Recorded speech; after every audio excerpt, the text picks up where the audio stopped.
Hey guys, welcome back again to my channel. Don't forget to like, subscribe and share this video, and always I thank you for the support. I really appreciate it. So on today's video I want to talk briefly about these two main certifications which focus on penetration testing, precisely the HTB, CPTS and OSCP. I've been receiving a lot of messages and requests to kind of talk about both, due to the fact that I have done both. I have both certifications, and a lot of people want me to share my experience with those two as certifications precisely. Firstly, I would say this video is just to share my own view about these two certifications, not to bring down any of the certifications. As a matter of fact, both certifications are very, very good. They are very, very great. So let's look into OSCP first to start with. OSCP was found 2006 and 2008 it was registered as an LLC. They've been around for a long time. They manage exploit database from what I read. Another thing is Kali that we use. They are the owner of this operating system that we penetration testers uses. They kind of have a solid foundation on that, and nobody can dispute that fact. So I give it to them on that. They've been around in the industry for a very, very long time. They made a lot of impact in the life of every security professionals in this cybersecurity space. So for HTB Hack the Box, they've been around since 2017. When I started, I wasn't even using Hack the Box like that. I recently started using their platform for training and learning. I think that was 2021, about 2021. That was when I started using Hack the Box. But they've been around since 2017. That was, I would say, about 7 years old. So which is still pretty much new compared to OSCP that's been around for about 15 years. I mean, a very long time. So I'll give it to them. HTB is still new, which it was founded in 2017. In terms of course material, I'll give it to Hack the Box on that because I like the way it was structured. They have a learning path you have to follow, which has a lot of modules that you have to complete. And once you complete that part, then you'll be eligible to take the exam.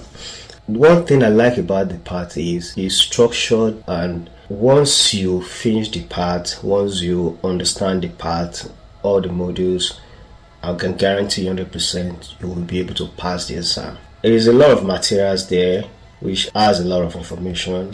What I always recommend is if you complete the part, always try to review it maybe twice before attempting the exam, because it's a lot of information, and sometimes you forget things, you have to go back, things like that.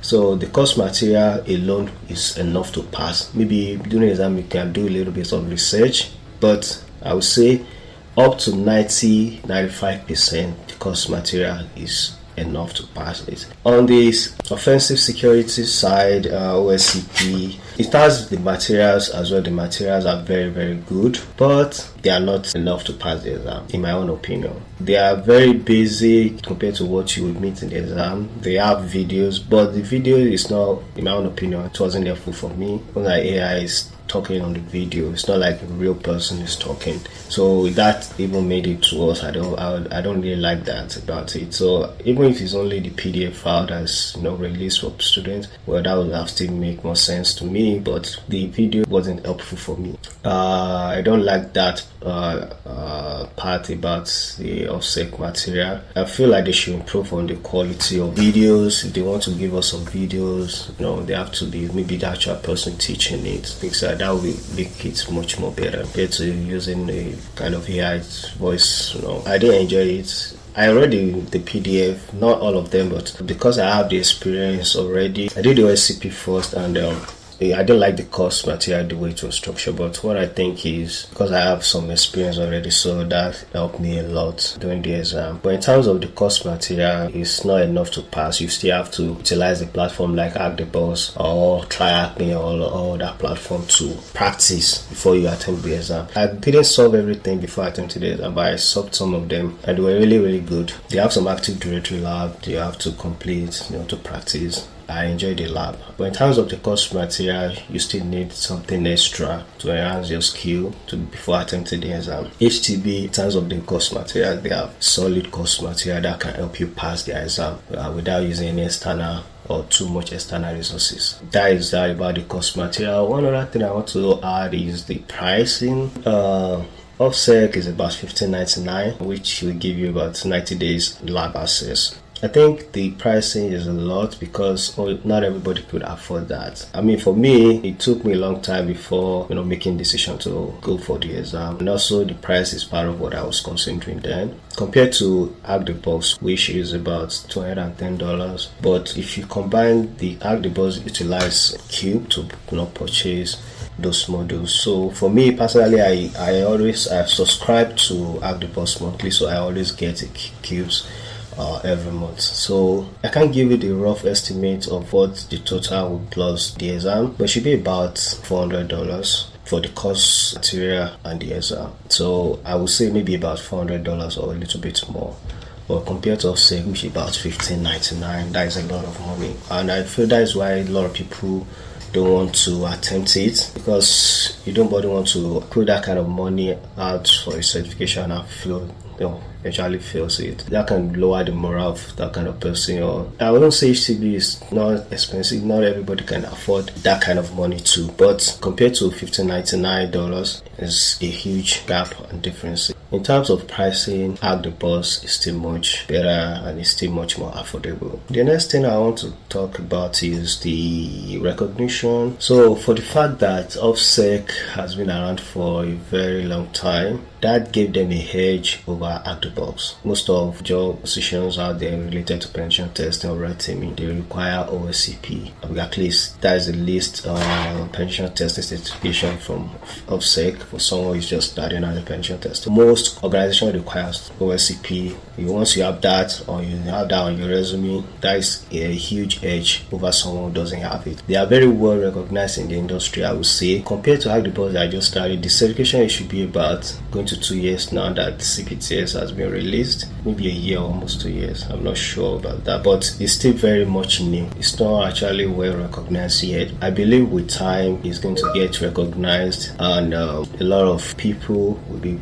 putting efforts to get this certification to enroll on the path. So the recognition, I will give it to OSCP. They've been around for a very, very long time, which actually give them a edge over Hack the Box. Now, exam duration is something I would like to talk about. OSCP, you have 24 hours to complete the exam, which has about 3 machines, 3 standalone machines, which can be Windows, it can be Linux, depends on your luck, and 1 Active Directory, which comprises about 2 machines, compromise, and the domain controller. So it's not a big Active Directory environment, but if you don't finish the Active Directory, it's a 0 point. If you do it halfway, you can get half point or half mark. It's either you have 0 or you have 40 points, which makes it a little bit difficult, because assuming they give out points, maybe up to where you get it to, maybe you have like 20 points already, it might be easier for people to pass it. But for the fact that you have to get the 40 points, then go with the other standalone machine, if you have the opportunity, you can finish all the machines.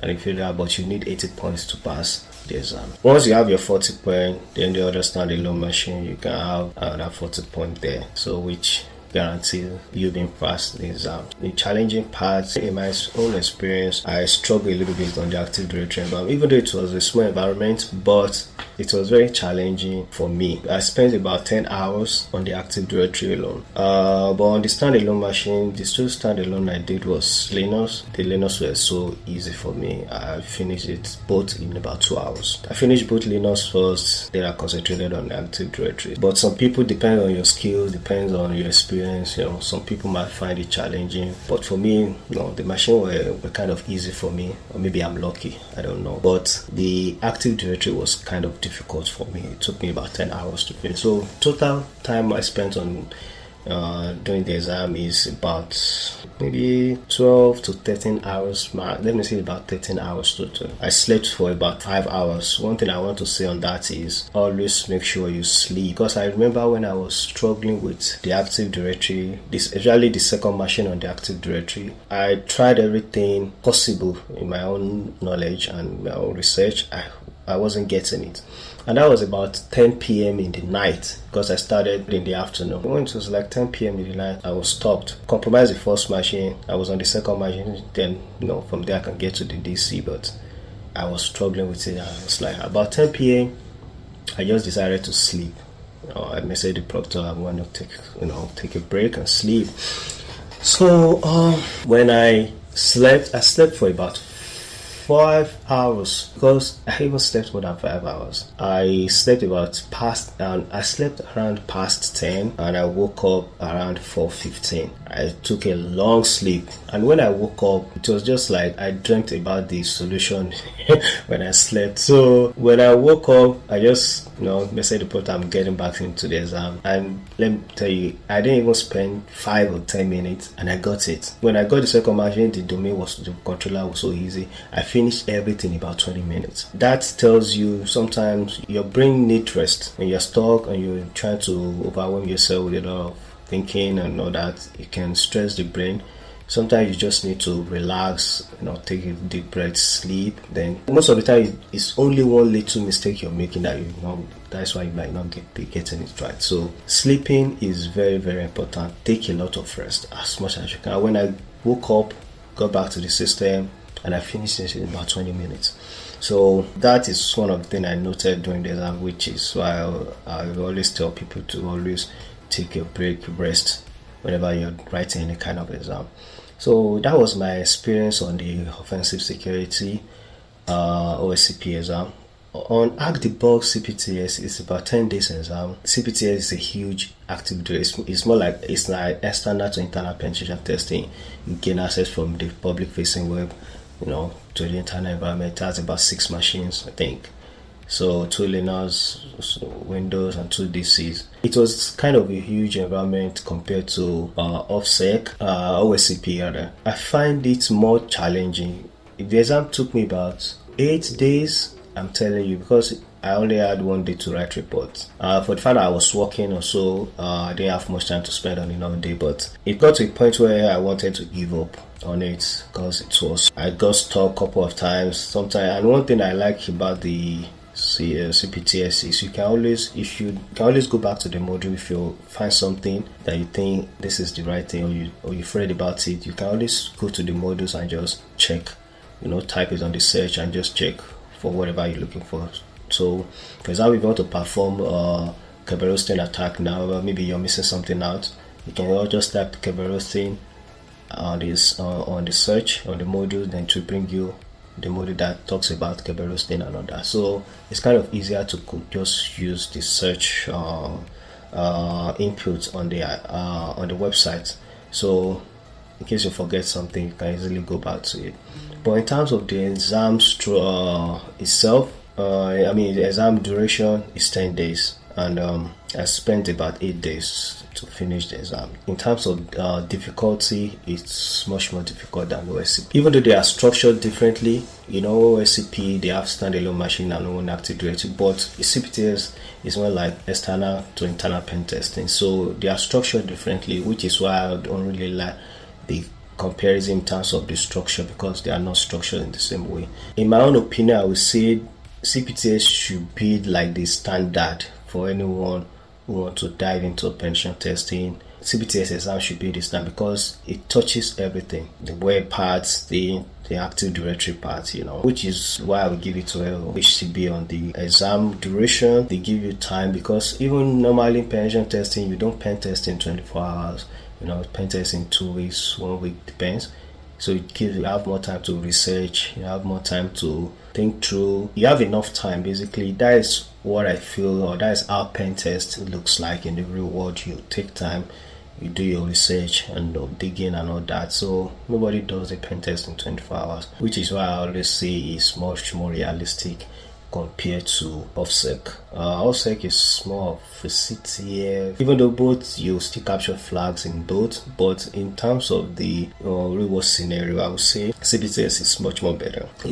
You make the real world engagement in terms of duration that you have a lot of time to, at least 10 days to perform the pen test in the environment, compared to OSCP that is 24 hours. And one thing is, when you have more time, you don't have too much anxiety, so that can help a lot compared to having to do a 24 hours exam. You have anxiety, you don't want to fail, you want to meet up with the time. So I guess that's why a lot of people fail the OSCP too. The anxiety part of it, I think, is one of the biggest challenges people are facing.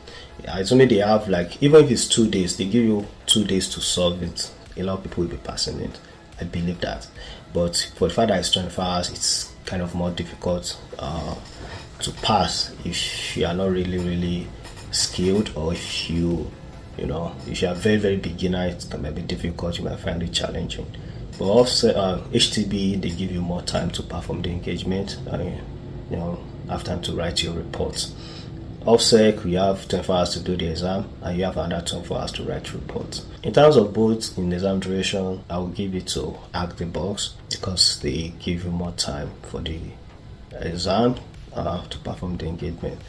So lastly, what I want to add is overall, in terms of the exam itself, HTB CPTS, I will say, is one of the best out there. Even though they are still new, it's still a new certification, but I believe with time it's going to gain that recognition, and it's going to be like a requirement for anybody who wants to dive into the pension testing field. OSCP also is very good. I learned a lot of things during the exam too. They did a good job in the exam, especially on the Active Directory. They did a good work on that. Overall, on the exam, I will still go for HTB CPT in my own opinion, because I like the way it's structured.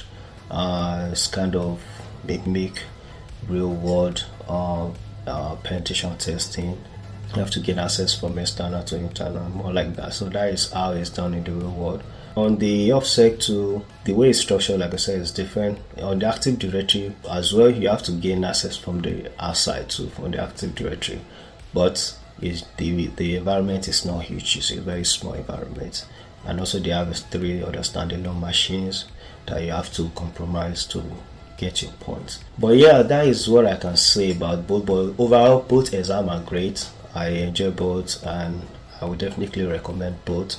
Even though they are both different experiences, but both still worth doing. If you have the money for OSCP, go for it. I'm not discrediting that. Go for it. You're going to learn a lot. CPTS is less expensive, but in terms of toughness, the exam is pretty tougher than OSCP, I would say. But the pricing, is very affordable for most people. That is what I think, in my own opinion, regarding the exam. One other thing I want to add quickly in terms of preparation for the exam. For me, I use the Ask the Boss Academy a lot. I use TrackMe to supplement it sometimes, but most of the time I focus more on the academy resources. All other things during the exam, I just research about it. But I would say 90% to 95% of what you need to pass the exam is on the modules, on the pension testing part on Ask the Boss, which is why we recommend it. You don't really need much external resources to pass it. But knowledge is lost. Knowledge is a waste. You can always research more and try other platforms, but you don't really need much external resources to pass the CPTS. The modules on the part is enough. Let me know what you think about it. This is just a general overview of my own experience for both. Like I said before, both are very great exams. If you have the money, go for OSCP. It's a good certification at this point. Most organizations requires it. If you have it on your resume, it's a huge edge over anybody who doesn't have. Yeah, that is just my own opinion about this board exam. Let me know what you think.